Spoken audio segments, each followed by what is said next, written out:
رب اشرح لي صدري ويسر لي امري واحلل عقدة من لساني يفقهوا قولي. اما بعد اعوذ بالله من الشيطان الرجيم. بسم الله الرحمن الرحيم. ولا تحسبن الذين قتلوا في سبيل الله امواتا بل احياء عند ربهم يرزقون. اور كما قال النبي صلى الله عليه وسلم حسین مني وانا من الحسین. برادر اسلام السلام علیکم ورحمۃ اللہ وبرکاتہ. آپ سبھی جانتے ہیں کہ آج یہ ایام جو محرم کے چل رہے ہیں اس کی 10ویں تاریخ 10 محرم آنے والا ہے. ہم سب اس بات کو اچھی طرح جانتے ہیں کہ ان ایام میں خاص کیا عطا ہوئی ہے اور ان ایام میں کیا ہوا ہے. وہ کہ 10 محرم کو یوم عاشورہ ہے. یہ کربلا سے پہلے بھی منایا جاتا تھا. اس کی اہمیت کربلا سے پہلے بھی تھی، لیکن 10 محرم امام حسین علیہ السلام کے اور ان کے رفقا کے شہادت کے بعد اس امت میں زیادہ اس کی بات چلتی ہے، زیادہ اس امت میں اس کا احساس ہے، کیونکہ میدان کربلا میں حضرت امام حسین علیہ السلام اور ان کے رفقا نے جو اس دین کے لیے اپنی جان کا نذرانہ پیش کیا، اس کی بقا کے لیے اور اس کی اصل حیت کو بحال رکھنے کے لیے، اس کی اصل پہچان رکھنے کے لیے نواسۂ رسول صلی اللہ علیہ وسلم نے اپنی جانوں کا نذرانہ پیش کیا. نہ صرف خود کا بلکہ اپنے اہل عیال، اپنے معصوم بچوں کا بھی. اللہ تبارک تعالیٰ اس آیت کریمہ میں فرماتے ہیں وَلَا تَحْسَبْنَ الَّذِينَ قُتِلُوا فِي سَبِيلِ اللَّهِ أَمْوَاتًا بَلْ أَحْيَاءٌ عِندَ رَبِّهِمْ يَرْزُقُونَ. اور جو اللہ کی راہ میں مارے گئے ہرگز انہیں مردہ نہ خیال کرو، ہرگز انہیں مردہ خیال نہ کرنا، بلکہ وہ اپنے رب کے پاس زندہ ہیں اور روزی پاتے ہیں. حدیث شریف میں آقا نامدار نے فرمایا حسین منی وانا من الحسین، حسین مجھ سے ہے اور میں حسین سے. یہ نسبت جو ہے امام حسین علیہ السلام کی، وہ نواسۂ رسول ہیں اور حضور پاک صلی اللہ علیہ وسلم ان کو بوسہ دیا کرتے تھے. ان کے چہروں پر اور ان کے رخساروں پر وہ کبھی کبھی رسول کریم صلی اللہ علیہ وسلم کے دوش مبارک پر سوار بھی ہوتے تھے. ایک دفعہ کا واقعہ ہے کہ ایک صحابی آیا، اس نے دیکھا کہ حضور پاک صلی اللہ علیہ وسلم سوار ہیں، یعنی سواری ہیں، اور حضرت امام حسین اور امام حسن سوار ہیں. تو اس صحابی نے فرمایا کہ کیسا بہترین سوار ہے، کیسی بہترین سواری ہے. تو حضور پاک صلی اللہ علیہ وسلم فرمایا کیا بہترین سوار ہے. اس سے اندازہ لگتا ہے کہ حضور پاک صلی اللہ علیہ وسلم کو ان سے کتنی محبت تھی، حضرت امام حسن سے، امام حسین علیہ السلام سے. جب واقعہ کربلا پیش آیا، جس کی یہاں گنجائش مجھے بیان کرنے کی نہیں ہے کیونکہ چند منٹ ہوتے ہیں، اور تاریخی طریقے سے اس کو بیان کرنا، اس کی تاریخ بیان کرنا، اس واقعے کو پورا بیان کرنا ان چند منٹوں میں ہو ہی نہیں سکتا ہے. کوئی بھی مبلغ ہو یا کوئی بھی بیان کرنے والا، وقت کی کمی ہوتی ہے.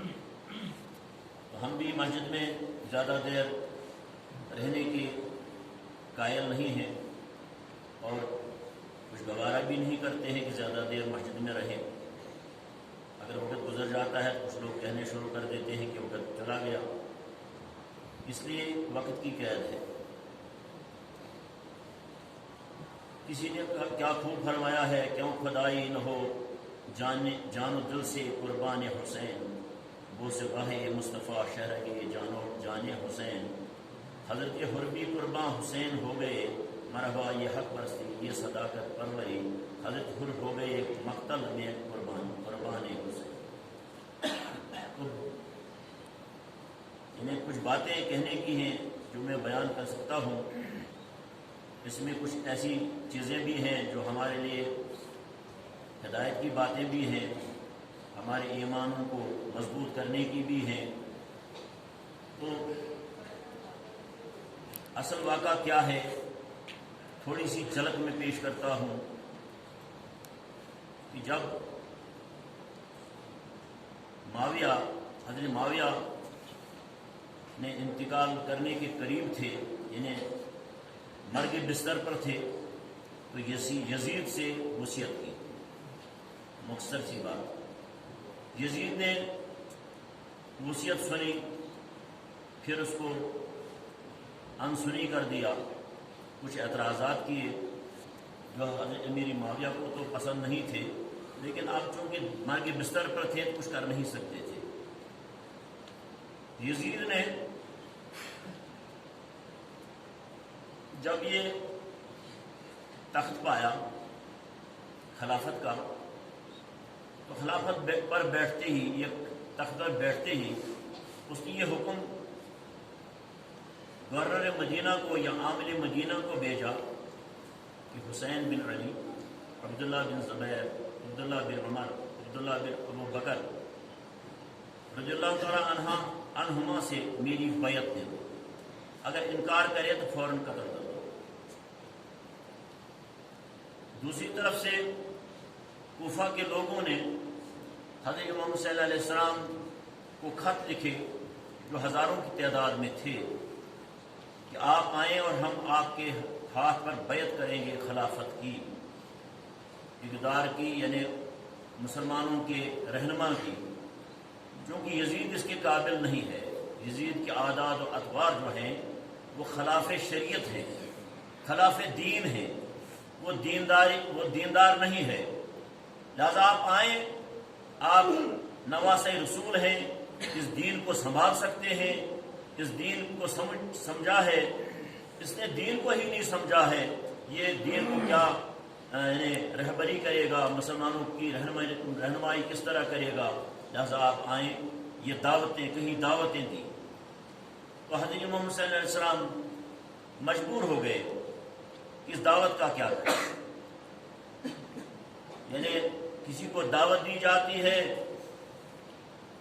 رہنمائی کی، اگر رہنمائی نہ کرے تو ڈر ہے کہ اللہ تبارک و تعالیٰ کل اس بارے میں پوچھ تاچھ کرے گا، پوچھے گا کہ آپ کو رہنمائی کے لیے بلایا گیا تھا، امامت کے لیے بلایا گیا تھا، لیکن آپ نہیں گئے تھے۔ اس خطرے کی وجہ سے، اس خدشے کی وجہ سے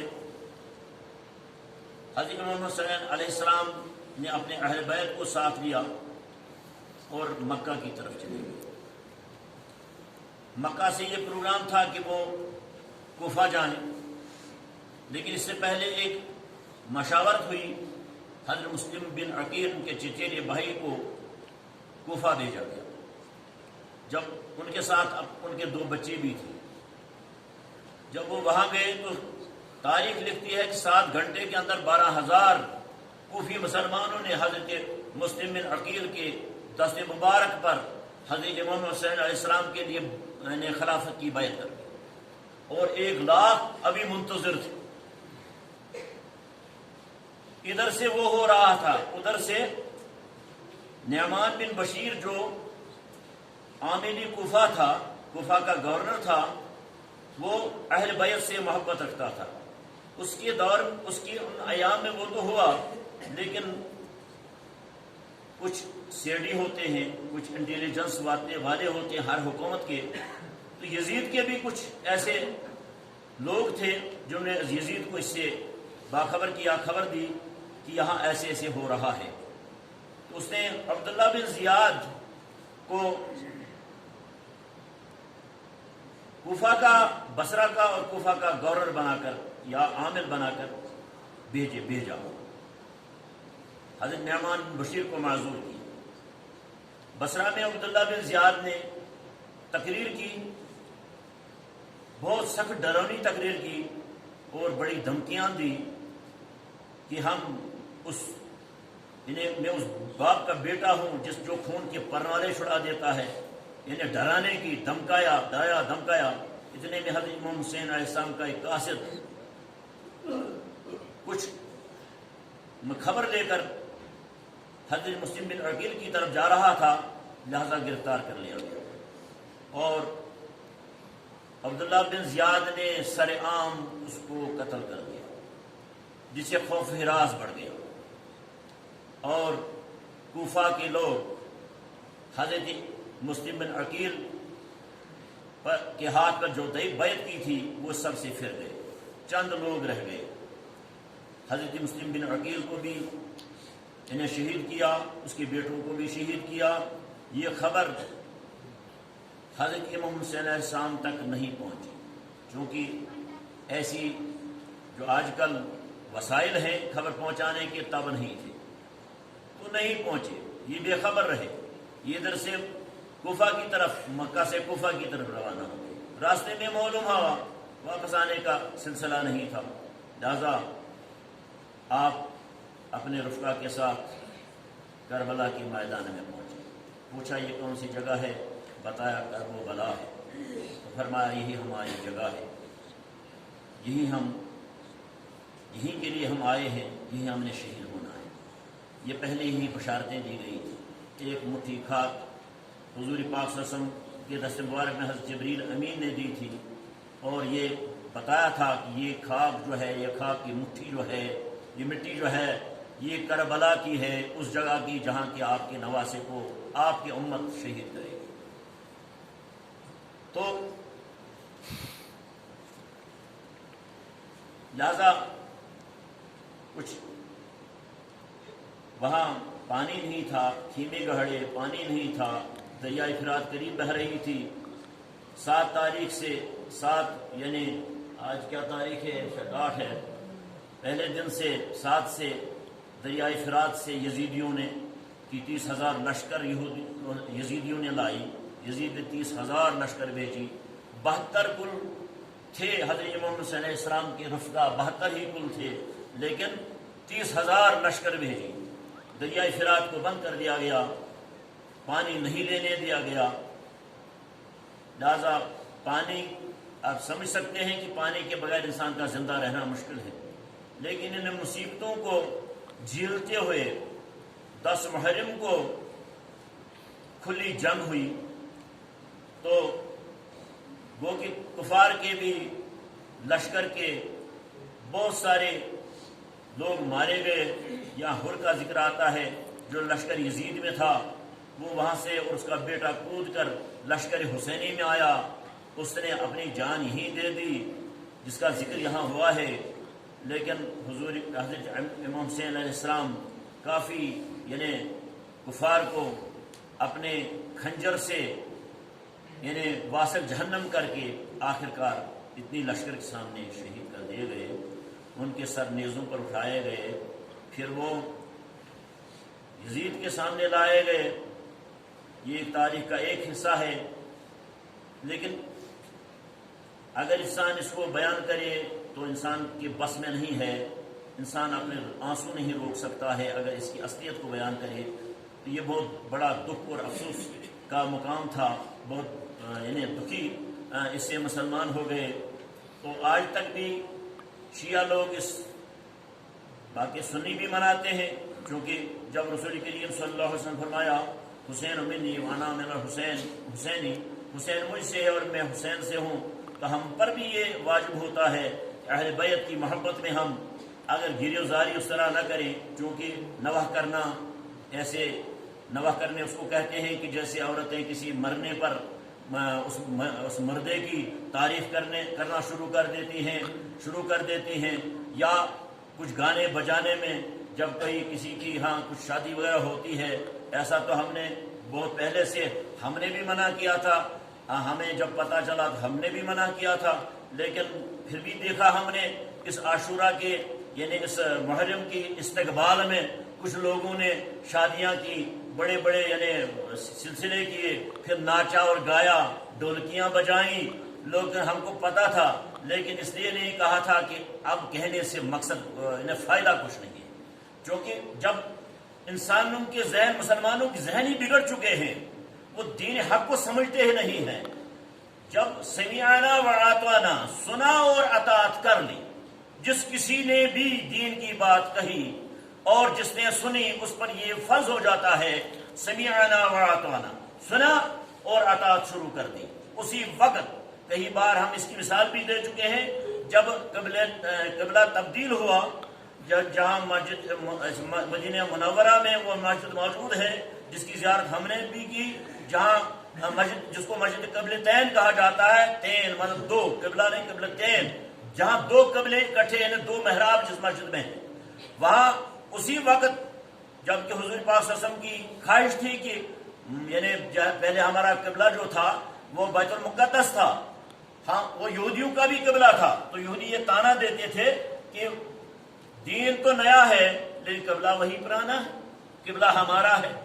اس سے حضور پاک صلی اللہ علیہ وسلم کو ایک تکلیف ہوتی تھی، وہ بار بار آسمان کی طرف، جو قرآن میں بیان کیا گیا ہے، بار بار آسمان کی طرف دیکھتے تھے کہ اللہ یہ قبلہ تبدیل کر، یہ یہودی کیوں اطانا دیتے ہیں؟ تو اللہ تبارک تعالیٰ نے اس نماز عصر میں یہ حکم دیا تھا، حضرت جبریل امین یہ حکم لے کر آئے کہ آپ ذرا مڑ جائیے مسجد حرام کی طرف، بیت المقدس سے۔ تو اسی طرح حضور پاک صاحب تمام جماعت جو تھی، حضور پاک صاحب مڑے تو سب بھی مڑ گئے۔ تو یہی خبر ایک دوسری مسجد میں جو ابھی وہاں نماز ہونے باقی تھی، وہاں ایک قبیلے کا ایک شخص دوڑ کر وہاں پہنچا، اس نے یہ بات جب بتائی تو وہ لوگ بھی اسی وقت مڑ گئے۔ یہ نہیں تھا کہ پوچھتے کون تھا، کہاں تھا، کس نے کہا تھا، کب تو نے سنا تھا، کب تو نے دیکھا تھا، کون تیرا گواہ ہے۔ جب رسول پاک صلی اللہ علیہ وسلم کی بات آئی کہ رسول پاک صلی اللہ علیہ وسلم مڑ گئے ہیں، اس طرف پھر گئے ہیں، انہیں رخ اپنا تبدیل کر دیا ہے، تو اسی وقت انہوں نے بھی رخ تبدیل کر دیا۔ یہ وہ مسلمان تھے جن پر ناز ہے مسلمانی کو، اور جو ابھی تک جن کی وجہ سے ہم مسلمان نام ہمارا ہے، ورنہ ہمارے جو آداب و اطوار ہیں، جو ہمیں دین سے متعلق جو ہمیں رغبت ہے، وہ اس سے تو ہم ان کفار سے بدتر ہیں۔ یہ نہ پزیا تیل کے ازکن دیندارن چیز اس تیل کے کفار نار، یہ شیخ العالم تا زمانس پن زمانس مز ونان کہ یہ نہ پزیا ازکن دیندارن چیز اس تیل کے کفار نار۔ وہ ڈھولکی بجانے والے آج بھی بجاتے ہیں، وہ گانے والے آج بھی گاتے ہیں، وہ ناچنے والے آج بھی ناچتے ہیں۔ بڑے بے شرمی ہے، بڑی ہی بے شرمی ہے کہ اللہ کی بات سن کر اللہ کے ساتھ جنگ کرنا، اللہ کو بیوقوف بنانا، اللہ کی دین پر یعنی ایسا کرنا کہ وہ ایسا مذاق کرنا، یہ مذاق کرنے کے برابر ہے۔ پھر ان کا جنازہ بھی درست نہیں ہے، جو ایسے لوگ ہیں ان کا جنازہ بھی جو درست نہیں ہے۔ مجھے کہیں گے مسجد سے حافظ صاحب نے تو یہ بات کہی، وہ بات کہی، پھر باتیں بناتے ہیں، لیکن حق جو ہے وہ حق ہے، ہم نے مرنا ہے، یہاں نہیں رہنا ہے، چلے جانا ہے، کچھ ہی باقی ہے، کیا معلوم ہے، کچھ دن ہے، کچھ ساتھ ہیں، کیا ہے، اللہ تبارک تعالیٰ جانتا ہے۔ تو ہم شہیدوں کا ذکر کر رہے تھے، شہیدوں کا ذکر کر رہے تھے کہ شہید کیسے ہیں۔ حضرت ابوذر غفاری رضی اللہ تعالیٰ عنہ روایت کرتے ہیں، وہ کہتے ہیں کہ میں نے سنا، میں نے دیکھا کہ حضرت ابوبکر صدیق رضی اللہ تعالیٰ عنہ حضور پاک صلی اللہ علیہ وسلم سے عرض کرتے ہیں کہ کیا شہیدوں کے علاوہ جو مشرکین سے مطلب لڑتے ہیں، شہید ہوتے ہیں، ان کے علاوہ بھی کسی کو یہ رتبہ ہے، یہ درجہ کسی اور کو بھی ہے؟ تو حضور پاک صلی اللہ علیہ وسلم فرمایا کہ ہاں، کچھ لوگ ایسے ہیں جن کو ان شہیدوں سے بھی اونچا درجہ ہے۔ تو حضرت ابوبکر صدیق رضی اللہ تعالیٰ عنہ نے عرض کی کہ وہ کون ہیں؟ فرمایا کہ وہ چلتے پھرتے ہیں، رزق پاتے ہیں، کھاتے پیتے ہیں۔ تو وہ کون ہیں؟ عرض کی کون ہیں؟ کہتے ہیں وہ لوگ وہ ہیں جو زمین پر امر بالمعروف کرتے ہیں، زمین پر امر بالمعروف کرتے ہیں، لوگوں کو نیکیوں کی طرف بلاتے ہیں، برائیوں سے روکتے ہیں، ان کے درجے ان شہیدوں سے بھی اعلیٰ اور افضل ہوں گے، وہ بالا خانوں میں شہیدوں سے اوپر ہوں گے۔ حضرت ابو ذر غفاری رضی اللہ تعالیٰ نے اس روایت کو کہا کہ فرمایا کہ زمین پر چلتے پھرتے ہیں، رزق پاتے ہیں، اللہ تعالیٰ ملائکہ میں ان پر فخر کرتے ہیں، اللہ تبارک تعالیٰ ملائکہ میں ان پر فخر کرتے ہیں جو دین کو پھیلاتے ہیں، لوگوں کو برائیوں سے روکتے ہیں اور نیکیوں کی طرف بلاتے ہیں۔ صدیق اکبر نے پوچھا، آپ صلی اللہ علیہ وسلم نے فرمایا کہ وہ نیکی کا حکم دیتے ہیں اور برائیوں سے روکتے ہیں، اللہ کے لیے دشمنی اور اللہ کے لیے دوستی کرتے ہیں۔ حضرت موسیٰ علیہ السلام سے فرمایا گیا، اللہ تبارک نے فرمایا، اے موسیٰ کیا تو نے میرے لیے کوئی عمل کیا ہے؟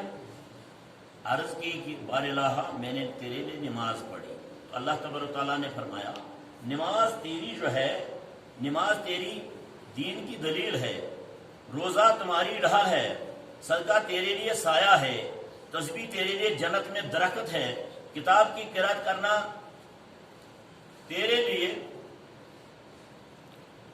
حور و قصور ہے، ذکر تیرا نور ہے، بتا میرے لیے کیا کیا، بتا میرے لیے کیا کیا۔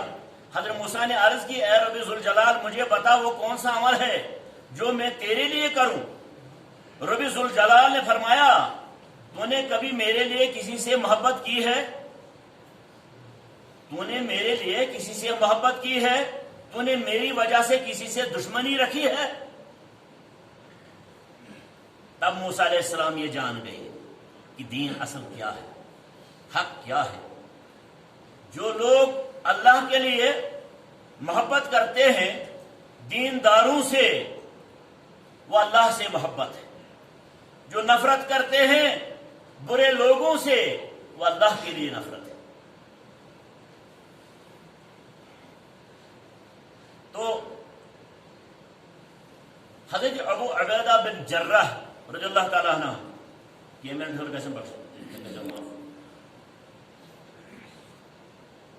کہتے ہیں کہ میں نے حضور صلی اللہ علیہ وسلم پوچھا کہ اللہ کی بارگاہ میں کون سے شہید کی عزت زیادہ ہے؟ آپ نے فرمایا، وہ جوان جو ظالم حاکم کے سامنے گیا اور اسے نیکی کا حکم دیا اور برائی سے روکا، اس پیدائش میں اسے قتل کر دیا گیا، اور اگر اسے قتل بھی نہیں کیا گیا تو جب تک زندہ ہے تب تک اسے گناہ نہیں لکھے جائیں گے۔